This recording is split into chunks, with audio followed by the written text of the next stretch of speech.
Hello, we are Stephanie and Josh, and this is a video about installing an AMA flush slider window in our 2019 Sprinter named Beatrix. Flush slider refers to the fact that the slider portion of the window is flush with the rest of the window when it is closed. This gives a sleek, almost factory look that we like. We had a tough time and are still having a tough time deciding how many windows and where exactly we want them in our Sprinter. For windows in this location, we considered 4 options. 1. A regular Mercedes Sprinter factory window. 2. The C.R. Lawrence T-vent style window. 3. The acrylic tilt-out style window by Turn Overland. And the one we ultimately chose, the AMA flush slider window. We ultimately chose this window for the sleek factory-looking aesthetics, the 17% tint, which almost makes it hard to tell there's a window there in low light, and the added bonus of being able to open it. So that's how we selected this window, and at the moment we think we may be adding 2, maybe even 3 more. And we will of course keep you updated along the way. Now Josh is going to tell you about the installation process, whether it was easy or hard, and how it turned out. Thanks for watching, and if you want to follow along with our van build, please hit that subscribe button, and if you find any information in this video helpful, maybe a thumbs up too. Thanks again for watching, and we hope you enjoy this video about installing an AMA window in our Sprinter. I'm about to cut a hole in this van. So crazy. I can't believe it. Okay, here we go. Here, I'm showing that there are templates inside the van where factory-shaped windows go. We will drill pilot holes around the perimeter and then cut the panel out with the jigsaw. There are 2 rib-like braces that we will remove with a grinder, and I've seen people just cut these out with the jigsaw at the same time as the window panel, but I felt like removing them first made a slightly easier cut. The white stuff you see is the remnants of 3M Thinsulate insulation that was previously glued to this panel. We removed 99% of the sheet of Thinsulate that was mounted here, and we will reuse that to insulate the window cover we will be making for this window.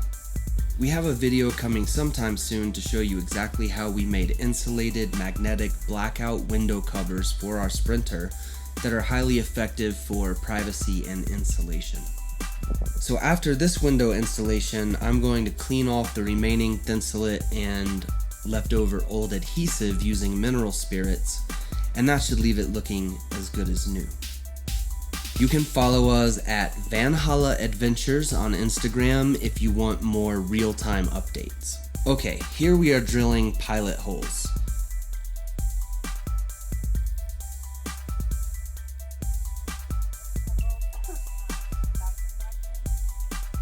Here we are removing cross braces with the angle grinder. And here I am cutting out the panel with the jigsaw. Our friend Wesley and Stephanie both held the backside of this panel with a magnetic handle to prevent the panel from falling and scratching anything. It definitely felt strange and exciting having this huge hole cut, but we quickly got back to the installation. Here, Stephanie is applying primer from Van Windows Direct to cover the exposed metal from the cut edges to prevent rust. We will then cover both edges. There are 2 layers of sheet metal, one inner, one outer. We will cover these edges with trim molding. We also had a slight issue with our window upon cleaning and inspecting it inside before taking it outside. It had a very thin 6-inch scratch, but as you can see, it's hard to even see the scratch if you're a foot or more away. It did, however, delay our installation on this day just enough so that we couldn't finish with the limited Colorado Front Range winter daylight that we had.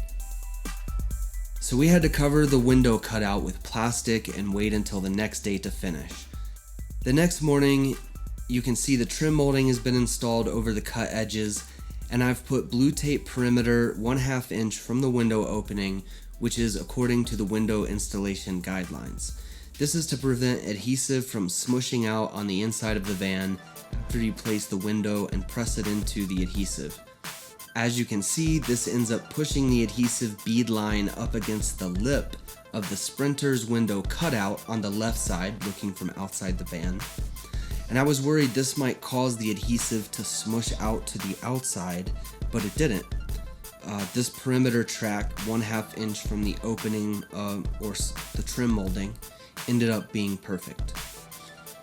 After taping it off, I cleaned the target area along the perimeter for the adhesive with rubbing alcohol. Then I slightly scuffed it with a green Scotch pad, and then I put down a track of primer, which you can see here. And after the primer dried, we were ready to lay down our window adhesive bead, which has a few rules to follow to give yourself all the best chances for successful, clean, and waterproof window installation. I have seen a lot of strongmen on YouTube struggle with squeezing this adhesive out of traditional caulk guns, and I could see the slight terror mount on each of their faces as their forearms began cramping and giving out halfway through the bead, knowing that they're on the clock to set this window. Then I saw another guy using this battery-powered electric caulk gun, laying down a perfect bead effortlessly. So I went and got one, and I will just have to show you how to use it because our footage of mounting the window got corrupted on the GoPro and we lost it. But we used this electric caulk gun and we started our bead in the 9 o'clock position of the cutout, made one continuous run to the 4 o'clock position. Then we made an overlapping bead at 9 o'clock and ran it counterclockwise to overlap and connect with the end of the first bead. When using window adhesive, you want a cone-shaped bead because round beads will create air gaps when you smush them, while a cone-shaped bead will smush down with no air gaps. The bead's width is controlled by the diameter of the tip's cutout opening. The depth of the V is what controls the height of the bead, and the height of the bead should be equal to the depth of the lip that runs along the window cutout area. So here's the electric caulk gun in action. You want the wedge cut out of the nozzle tip to be trailing. As you can see, the bead comes out smoothly, perfectly, and is easy to control. So Stephanie and I carefully carried the window to right beside the Sprinter.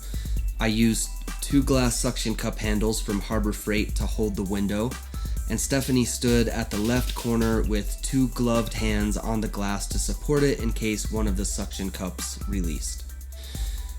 Okay, right before this, I realized the GoPro had failed and I restarted it after the window was installed, and we were taping the new window to support it while the adhesive cures to keep it from sliding out of place.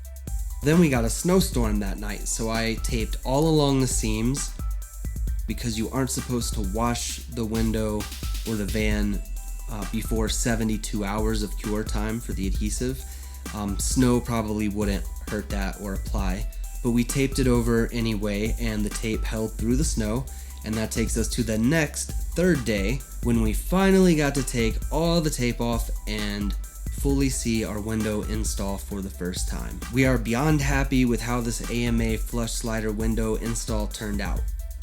We're excited with the new views we have from inside the Sprinter, and we may put another window opposite this one in the slider door, as well as 2 bunk style windows in the rear of the Sprinter. That's what we're leaning towards right now anyway. What would you do? Please let us know in the comments below.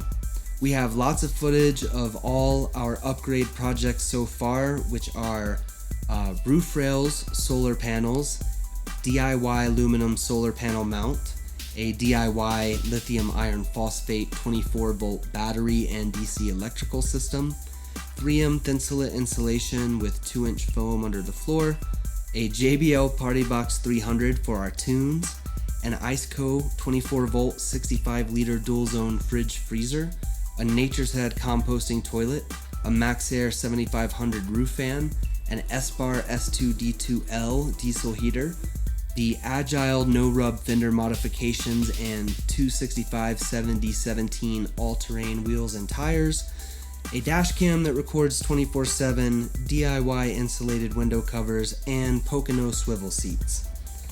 So we will eventually be making videos for each of these projects and all our future ones until Beatrix looks like a true tiny home on wheels, as soon as we have time to edit them, which may be after Beatrix is done. We will also be going on lots of adventures where we will share some of our favorite spots and what we love about them with all of you. If you want to see more DIY and adventure videos, or just want to follow along with how our 2019 Sprinter 170 extended 4x4 build progresses, please hit that like button, subscribe, and maybe even hit the notification bell so you'll know as soon as we post our next video. Please let us know what you all want to see next. Thank you for watching this video, and we'll see you next time.